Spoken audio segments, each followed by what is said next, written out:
I get frustration from a certain perspective. The iPhone 16 Pro Max looks the same as the iPhone 15 Pro Max, but after spending a week or so with Apple's newest iOS phone, I can assure you that there are significant and noticeable differences, including some that will forever change the way you use an iPhone.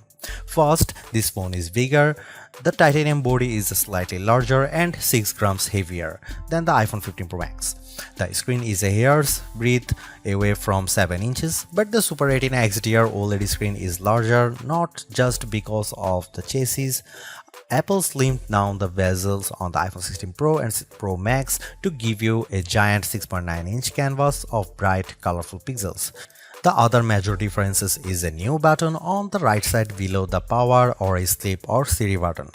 Apple would prefer that we do not call it a button, though it is in part 1. You can press the recessed camera control button down and it moves, but it also has a haptic response that makes light presses feel like the button is moving. It even includes gesture recognition. While the new button's name and its primary utility speak to photographic pursuits, this is a customizable control that will soon offer one-press access to Apple's new Visual Intelligence Object Identification feature. On the inside of the iPhone 16 Pro Max is a faster and more efficient A18 Pro. It's not hugely different from the A17 Pro that came before it, and most customers will never tap into its true power, but it's clear to me that Apple's Pro line of smartphones are more than ready to live up to their names. If there was ever a pocket supercomputer, the iPhone 16 Pro Max might just be it. All this hardware is in some ways no more than a vessel for Apple's next big thing, Apple Intelligence. However, Apple's own take on AI is also the greatest source of frustration, as it's far from complete. In fact, early iPhone 16 customers won't see much of it at all unless they install an iOS beta. Features like writing tools, a prettier and somewhat smarter Siri, summaries of long emails, and Photos updates such as creating your own memories based on a prompt should show up soon after the iPhone 16 Pro Max starts shipping, but other features are essentially to come. There is no image generation, Genemojis, ChatGPT integration, or support for languages other than English, and Siri has yet to display any of its existing personal context capabilities, which might be Apple's secret weapon when it comes to winning the AI battle.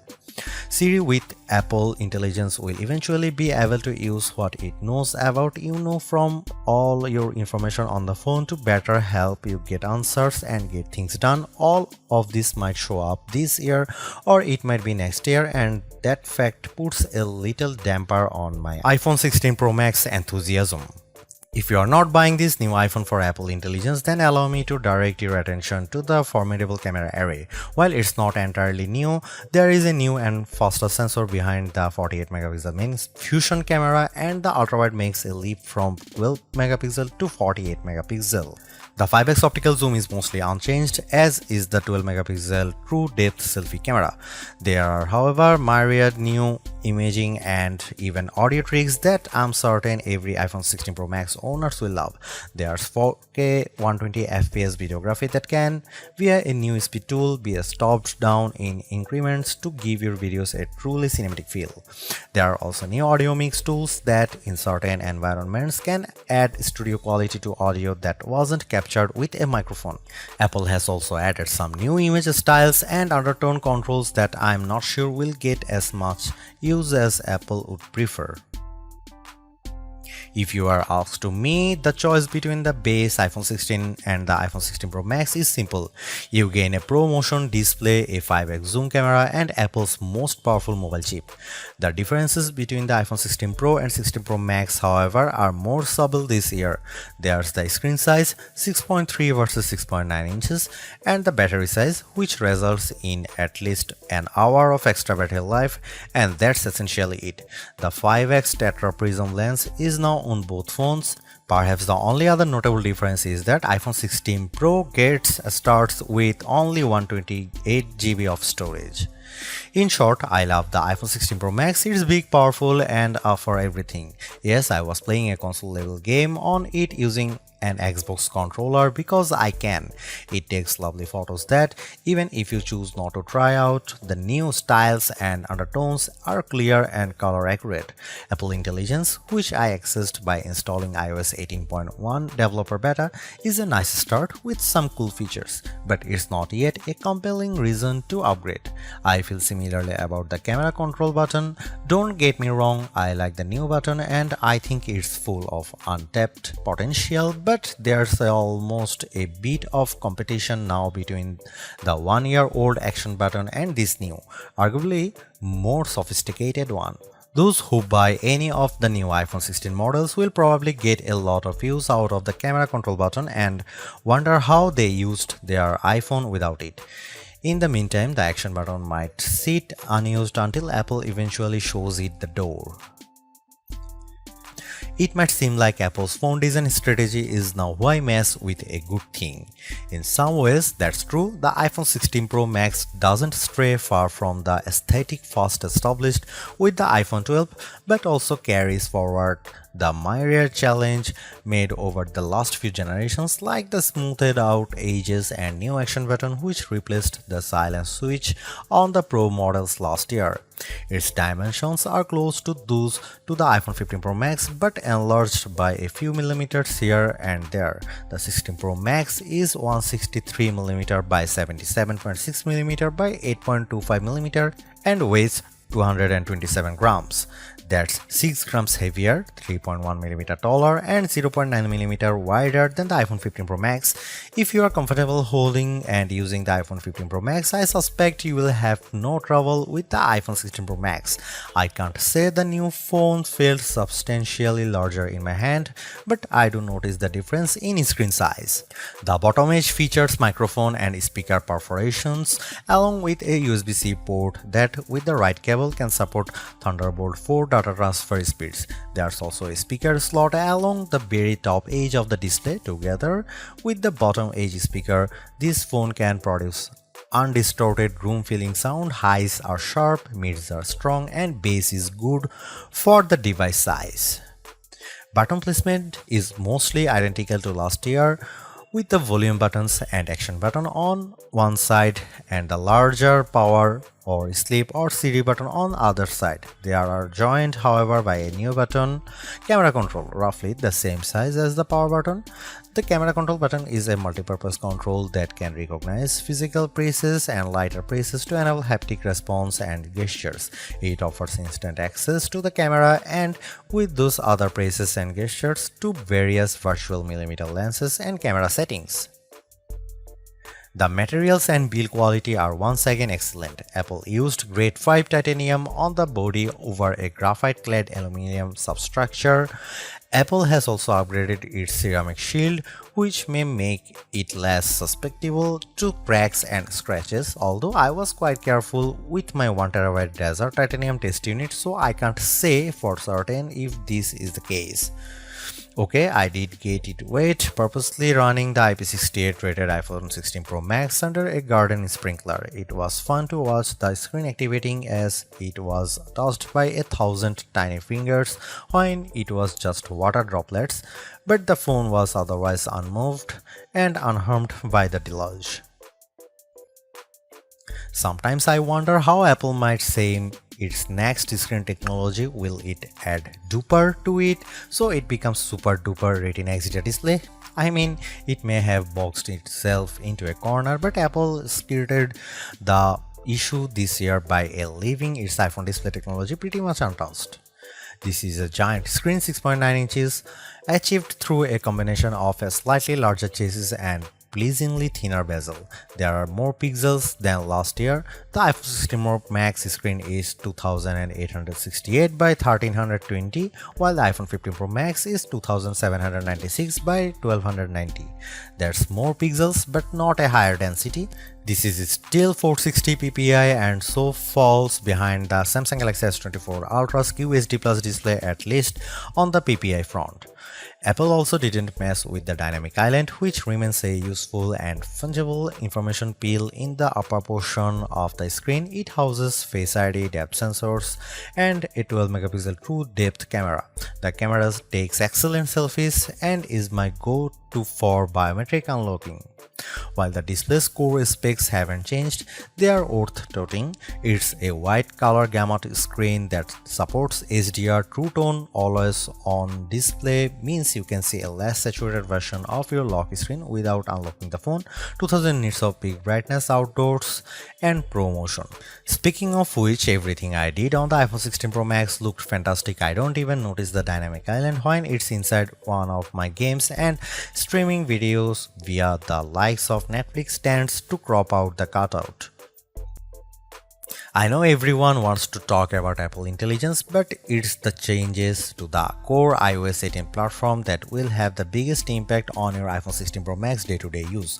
Photos, for instance, has gotten a huge overhaul, and one that I'm not entirely sure makes it better. It's a situation of who moved my cheese, as many of your core features may have shifted or been replaced. The Photos app now defaults to search and collections, which might throw people who are expecting to see their photo library. Still, if they get used to using search for some natural language queries that yield useful image results, they might be pleasantly surprised. The iOS interface is now more customizable, and if you want, you can leave spaces in your app grids. You still can't place an app icon in space that, say, straddles two spaces in the invisible grid, but I think people will appreciate this new level of flexibility. Apple seems a bit obsessed with summarization. Summaries exist in writing tools and in the new Safari, which has a slightly hidden highlights feature. Look for a tiny hamburger menu on the left side of the address bar. You can use that to turn it on, and it will take, for example, a lengthy New Yorker article about Ronald Reagan and condense the thousands of words into a paragraph summary. Impressive. So I worry that such a boil down might leave out important nonsense. There's even a new passwords app that consolidates and surfaces all the password feature Apple has previously hidden in features like keychain. Now you have an easy to access app to manage sometimes confusing password and security word. One of my favorite new iOS 18 features is Math Notes. Inside Notes, you can scribble any question, and when you put an equal sign at the end of it, Math Notes automatically solves it and writes the answer in what will look just like your own penmanship. It's a smart bit of machine learning. None of this is as sexy as Apple Intelligence, but this and the myriad of other changes coming with iOS 18 might be more readily practical than what you can currently do with Apple's AI efforts. Apple's 13-year-old digital assistant has burst out of its floating bubble, and now when you summon it, takes over the whole screen. I switched between calling Siri by name and using a long press on the power button to call it, and each time the entire screen was encased in a beautiful multicolor glow. The display almost appears to flash when you press that button, and when you make your request, the screen pulses in response. Siri really seems more alive than ever. This, too, might be the most exciting part of the update. Apple Intelligence features that give Siri access to information about you on the phone to make its responses more contextually relevant are not here yet, nor are app insights that might help dig into applications to enable features and actions. Instead, we get a Siri that is somewhat better at handling the ahs and ums that sometimes happens when you are trying to craft a Siri prompt. I found that Siri can understand some confused talk, although if you are nearly incoherent, Siri will be lost too. Siri did well on some question and was effective at opening the FaceTime camera when I said I wanted to take a selfie. It also did well when I asked how I could share my Wi-Fi password, returning a concise step-by-step guide. One other nice Siri update is the text to Siri. All it takes is 3 taps on the bottom of the screen to open a Siri window in which you can type in your prompt. It's a nice, discreet way of getting the answer or help you need. Writing tools, which you can find when you type text in notes, emails, or messages, offers to make your writing better in a variety of ways. I'm a confident writer and communicator in email and messaging, so AI assistance in these tasks doesn't appeal to me. There are 2 millions who feel otherwise and may find these tools useful. I noticed how while writing tools offers to make your text more professional, concise and friendly, it does a stellar job of never losing a misconstructing the meaning of your original text. Photos is where Apple Intelligence shines. The new cleanup option in Edit is effective at removing unwanted objects from phone. When I opened a photo and tapped the cleanup eraser icon, it immediately offered to remove a few people from the background of my photo. I wanted to keep them, so I choose an object I wanted to remove, drawing over it. Precision is not a necessity. I drew over parts of it and cleanup identified the complete object. When I took a picture of my wife at an outdoor restaurant, I noticed that you could still see all the cars parked behind her. I used cleanup to remove them one by one. It did a good job.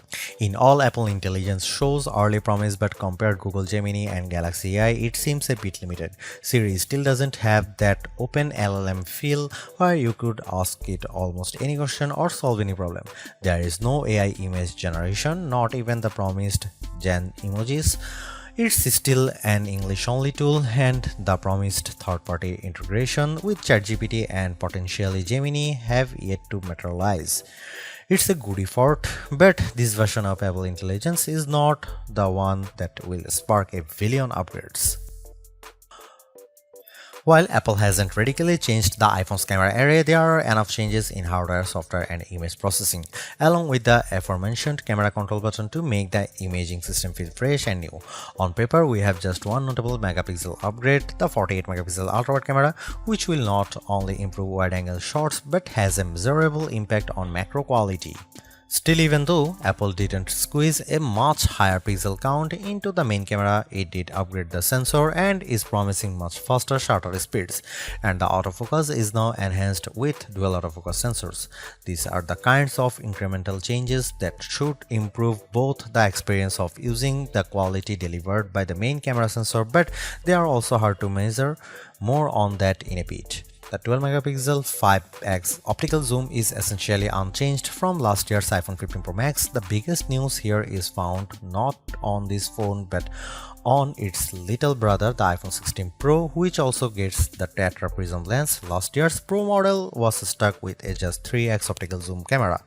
Similarly unchanged is the 12 megapixel FaceTime camera on the front. Here are some camera samples of iPhone 16 Pro Max.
By every metric, the iPhone 16 Pro Max's new A18 Pro SoC is a beast.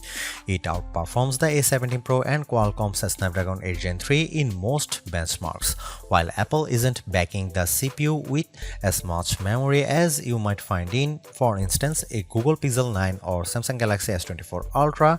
The iPhone 16 Pro Max and its A18 Pro chip make good use of the 8GB it has. That the iPhone 16 Pro Max is essentially a mini computer in your pocket should surprise no one. Apple Silicon has provided ample power for everything from everyday productivity tasks to 4K video editing and AAA console gaming. The A18 Pro is no different, but in this case, we have an even larger canvas on which to enjoy its benefits. I'm not sure I could find a task this phone couldn't handle. If I have one criticism, it's that the phone does seem to get a bit warm during, for instance, gameplay and video editing in CapCut. I don't know if this is the graphite covered aluminum substructure more efficiently delivering heat from the chip to the body or the phone overworking. The good news is that this does not adversely impact performance or battery life. Call quality was good, and I am pleased to see that this is now a future-leaning platform with Wi-Fi 7 support. There's also Bluetooth 5.3 support and second-generation ultra-wideband. It helps in my Find My app, which I used when I purposely misplaced my new AirPods 4. In the US, the iPhone is now eSIM only, which I like, although some people miss the physical SIM card. I appreciate the ease of switching eSIMs from one phone to other and how easily the iPhone 16 Pro Max lets you switch between multiple eSIM numbers on the iPhone 16. The iPhone 16 Pro Max delivered some of the best Future Labs battery drain results I have seen. We got an average 16 hours of battery life on our tests, and anecdotally I saw between 14 and 17 hours depending on activity. That's impressive. Apple is finally supporting QI2 wireless charging technology and provided me with a new QI2 supporting MagSafe charger and a 30-watt charge adapter. The iPhone 16 lineup ships with a 60-watt capable USB-C cable but no charging adapter. Using those two accessories, I recharged the iPhone 16 Pro Max at 44% in 30 minutes. Apple claimed 50% in 30 minutes, so this is pretty close. A full charge took about 2 hours. One thing not a lot of people know is that with a standard USB-C cable, you can charge your AirPods or Apple Watch off the iPhone. The iPhone 16 Pro Max have everything we have come to expect in a year-over-year upgrade even without Apple Intelligence. The 6.9-inch iPhone 16 Pro Max have a slew of upgrades including a good battery life, outstanding photo and video chops and iOS 18. The iPhone 16 Pro Max are excellent phones worthy of a spot in your pocket if you can afford them.